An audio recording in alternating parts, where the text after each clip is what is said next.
What's happening, everyone, and welcome to 888 Sport. The Premier League is back, and so is the playlist. If Havertz is going to be used in that midfield three, then I'd argue Arsenal's team might be a little bit weaker than it was last season. We look like the guy who skips leg day at the moment. It's all arms. Liverpool are all on that attack. We are so hench in attack, and everyone else is just a little bit. Do you think Haaland's going to have a better season than he did last year? No. I think so. On this episode, we are going to rank the 5 teams that are capable of dethroning Manchester City. And helping me do it today are none other than the wonderful Adam McCullough, Paul Machin of Redmen TV, and it's Turkish making his debut on 888 Sport. The teams I would like you to rank are Arsenal Football Club, Manchester United, Liverpool, Chelsea, and Tottenham. I didn't make the list. Everyone easy with their fifth. Straight in. I think Newcastle got done a bit dirty there, but...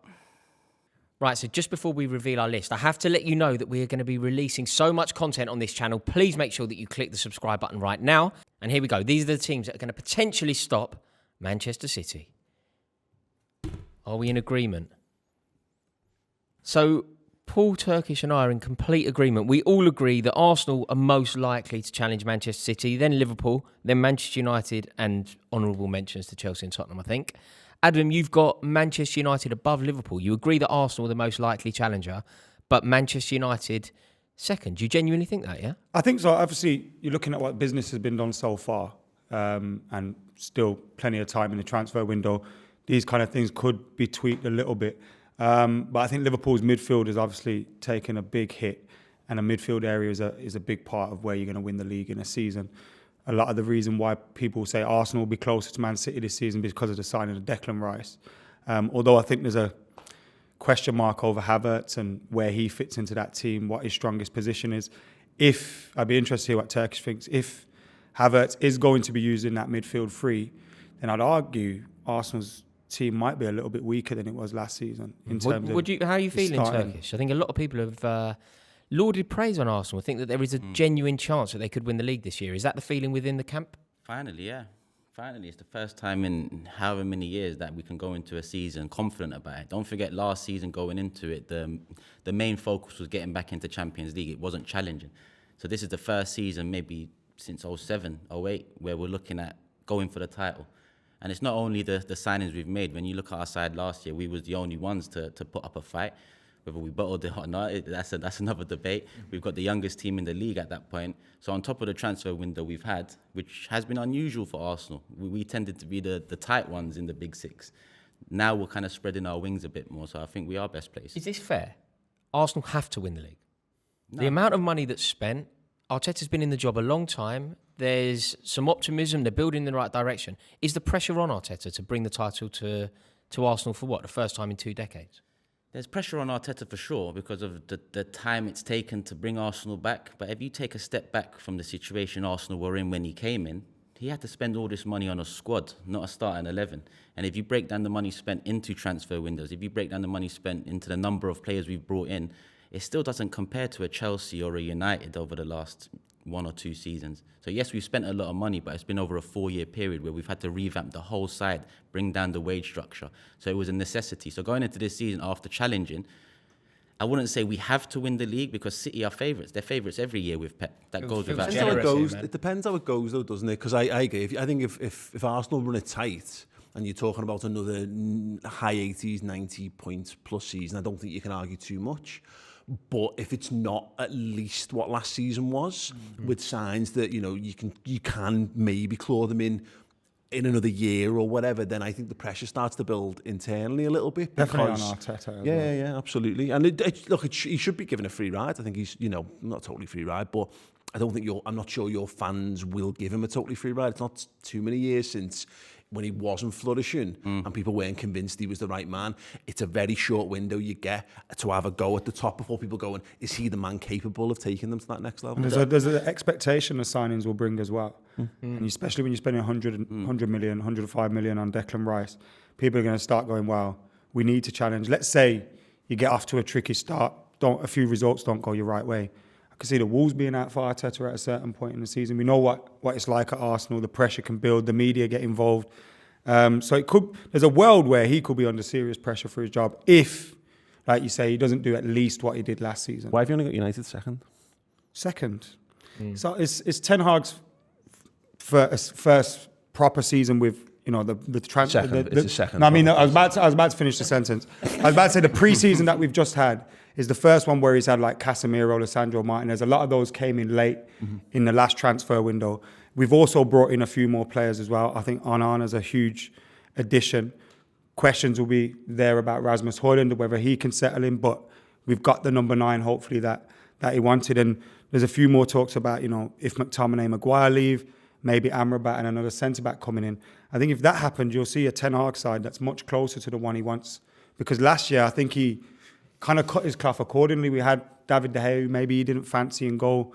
He had to change the way we were playing out from the back at times. So I think this team will be a lot closer to Ten Hag's image. Liverpool, though, isn't it? It's like beyond Arsenal. But what it is? The midfield area is key. If they didn't lose Fabinho and Henderson and they brought in the 2 players they've brought in, you go, oh, maybe that front 3 clicks. Their midfield's still there. Something can happen. I just think the loss of Fabinho Henderson could be so big in the dressing room. We look like the guy who skips leg day at the moment. It's all arms. Liverpool are all on that attack. We are so hench in attack, and everyone else is just a little bit, maybe just a little bit lightweight. But honestly, the goals Liverpool have got, that's what I think we are. I don't think we are a complete team. So I don't think Liverpool, I think Arsenal haven't seen, just look at the round of business they've done. I think Arsenal have done the best overall, most sensible, building within what they do. Every signing makes sense for the manager. Liverpool look a little bit odd, but the goals, I just think we're going to be fun this season, but I think you've got to be perfect to really challenge City. The one thing about Arsenal's window is whether Havertz is a success. That's the big one. Because if it's not, all of a sudden the window doesn't look too great. You brought Havertz in, and it's a big deal with the wages that he's on in comparison to his because teammates. We sit here before game week 1. We don't know whether the midfield is going to be Partey, Rice, Odegaard, or whether it's going to be Rice, Havertz. Also, when Odegaard. you signed Havertz, there was a general assumption that he was going to be effectively coming into a midfield and Partey was going to be leaving that midfield. Yeah, at the time. Partey's hung about, and he's a brilliant footballer. So keeping Partey... The midfield is devalued, well, not devalued, but Havertz, Rice, Odegaard isn't as good as Rice, Partey, Rice, Odegaard. Yeah. You know what I mean? 100%. So if you do go with the Havertz direction, then... No, but it can't. No, but the midfield... But then what's the plan for him? That's what we have to find Squad out. bolster, maybe. It's difficult to say. It's someone He to plays bring at in number on 9 big while wages Jesus and is that. injured. Arteta said he's in for a midfield reinforcement, so I'd lean away from the 9, even though he started there in the Community Shield. I don't think he did him any favours by starting him in the 9 there because of people like Rory who were stood on the sidelines with the knife and fork out ready to dive in on him at any Do you given know what I opportunity. don't understand? In terms of Havertz's stature, like, I think people sort of forget he's a big presence, right? Like 6'3", Tall presence, big, not necessarily big fella. I've never known somebody to be so meek, so gentle on a football pitch. Listen, he with might that be a frame. lover, not a fighter. He is very much Some a of us are just lover. like that, mate. He's It's In definitely the not a Premier League, fighter. you've got to be the latter, though. It's good depth. If they're buying the player that came from the Bundesliga, everyone wants them. Everyone wanted Kai Havertz. People are very generous here, though, Paul. I know, You've I've- done it I've- because we've had 3 years of Premier League data. So why are we going to the 4th, 5th? No. But you're talking about playing him as a 9. He's not a 9. He's a false 9 at best. He's a 10 in reality. And the way Arsenal play, the way that their 8s play in such an attacking way, I think he would suit that. It's not better than Odegaard, though. And have to be- those are the no. positions he's going to be occupying He's the most captain, of he's the not time. going to be better than him. But the point is, what happens when he's not there? He's, 23 himself. Yeah. Wanting to play 50, 60 games a season, cool. But in reality, best thing you can have is bring him off for 30 minutes at the end of a game, and then you get a better Odegaard in the next game, and he gives you more firepower. His legs fell off big time at the end of last season. Yeah, when it most mattered. Is there anyone else? Are we doing a disservice, perhaps as an honourable mention, or maybe even as a genuine contender? Why have we got Spurs on here and not It may any have- other, it may- literally any other Newcastle's football mental, but they should at least be on here than Could have Spurs. something to do 100% with Brighton. production team being Tottenham fans. I genuinely do believe that. But aside from that, should we? I think it's right to just discuss? Maybe Newcastle United. Are they capable? Are they capable I'd of probably launching a put challenge? Newcastle further ahead of United. No disrespect. No. But reason That's being, mental. look at their owners. It's not necessarily, we're talking about ending City's dominance. When you look at their owners, it's like for like with City, if not greater in terms of value and wealth.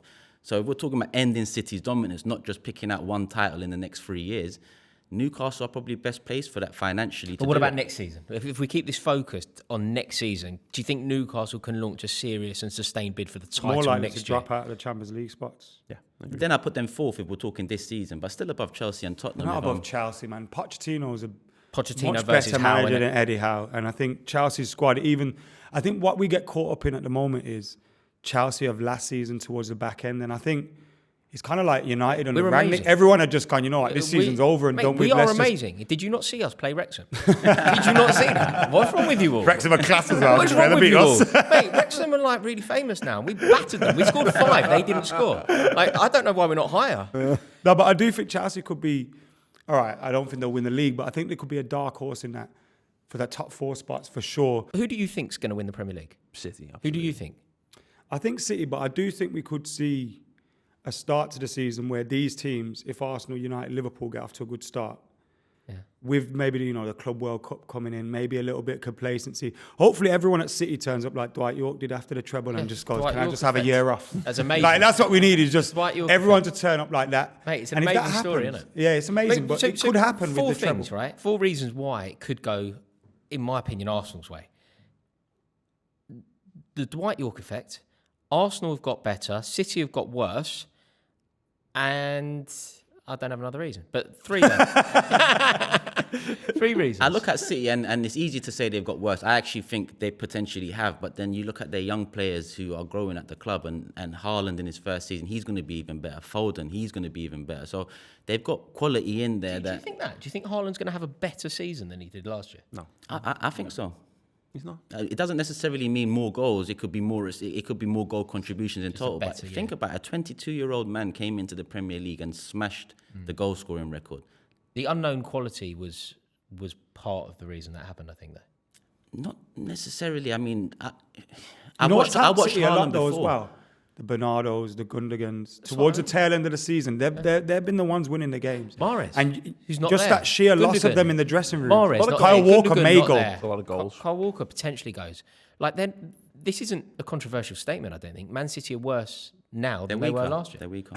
Yeah, I think on paper, I think with the way you analyse it, absolutely, Gundogan again scored huge goals. I Yeah, mean, like, Gu- when Gundogan's Haaland better than stopped Kovacic. scoring Yes. at the end of the season, Gundogan went back to being the guy who consistently Gundogan's scored. better than Kovacic, basically. Mahrez Yeah. puts in 15 plus goals a season, Yeah. every season, and not far Unreal. off that in assists. Unreal. Absolutely incredible. So they've lost that, and they're putting faith in younger players to kind of step up. The problem is it's Man City, and I've lived through it with Man United, where you go, oh, maybe this will Yeah, be the one yeah. that fails. No, Pep is in that mode. It was all champ man mode, where your team is boxing, you just press continue and win every week. Yeah. You don't need to worry about slider bars or anything like this. He has literally got it on like auto settings, flies through. He could almost set his assistant manager to do his team talks. What at about this point. complacency, though?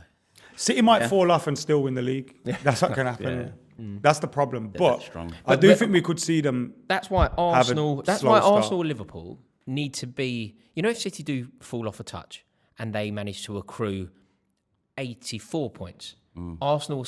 you know and what Liverpool the- need you know to what have the, the 85. what- plus. what Arsenal last they- season if showed. City finish on 84 points, then I'd be upset If if you you don't didn't win win the the league, league. or Liverpool Because probably finish like second, you said earlier, you can't say Arsenal have to win the league, but what I want Arsenal to do is improve on their 85 points tally. What do you think your team will end the season with points wise?